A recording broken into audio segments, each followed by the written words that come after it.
ka qenë zëvendës kryeministri. Po jo, ne do të diskutojmë për çështje tjera ndërtore, po pikërisht te kjo pikë, para 2 ditësh, zëvendës kryeministri dhe ministri i transportit, zoti Nikolovski, në një paraqitje mediatike, tha që parimi i fituesit me fituesit nuk do të vlejë as në zgjedhjet e ardhshme.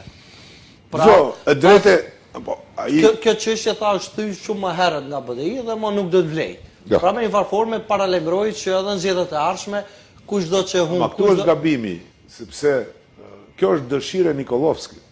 Po, këtë ka shpreh ai, po. Ama kjo është dëshirë e Nikolovskit. Po tani ata do të thonë që është dëshirë e Selës, jo, është dëshirë ime.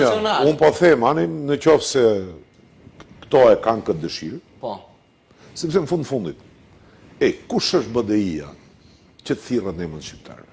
Kush është lidhja që të thirrët në emër shqiptarëve dhe të prish ka ndonjë parim? Unë flas për të drejtën e shqiptarëve, edhe kur mos jem unë.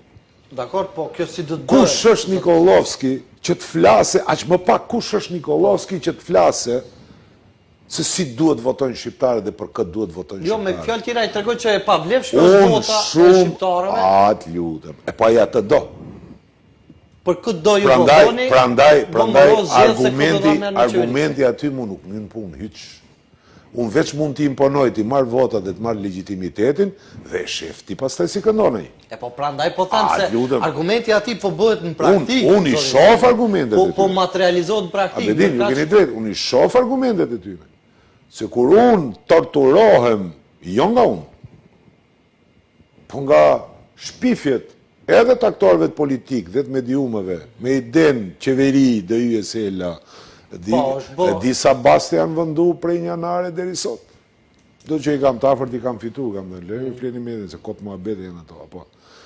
Dhe kur pyetëm për sëri, para 2 javësh, aq ka, dhe unë kur pyetëm që them s'është e vërtet, s'ka bisedime, po ja, Zoti Kasami tha këta, i them, okej, ja dakord.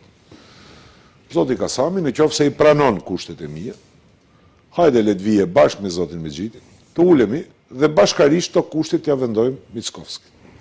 Në qoftë se ai nuk i pranon, bashkë me mu, bëjmë frontin shqiptar. Apo? Po, sigurisht. Po, keni vendos kushtet. Çfarë dëgjova nga si kundërpërgjigje nga Zoti Kasami ishte akoma më tepër skandal. Dëgjova mjaulli të një lideri partijak. Dëgjova tekst të shkruajtur, se s'kam si e interpretoj ndryshe, nga PR-i vëmëros, kush është atje, Dimovski, kush është, që i fliste Bilal Kasami. Cile ishte përgjigje, dëgjot? S'na duhen, tha, numrat, kur të na duhen numrat, atëherë tha dhe ulemi dhe të flasim për këtë teme. Thuti, që unë që kërkoj që 20% që zëvendësohet për gjuhë shqipe, thuti që unë e kërkoj për vete, po tash unë e di që edhe Bilali është shqiptar. Kështu që s'ka nevoj unë të vëndoj, unë nuk kërkova kushtet të mijat. Unë thuti që badenterin gjykat kushtetuse e kërkoj unë për siguru nevojat e mija, jo më zotëri, për siguru ligjet që ti thu që janë të mira për shqiptare, që mos do të rëzoj gjykata kushtetuse e udheqën vetëm nga parimi etnik.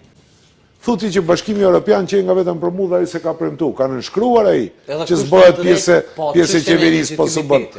Ose edhe çështja e legitimitetit për të bërë qeveri. Kështu që me një fjalë, a e kuptonin në çfarë krize jemi?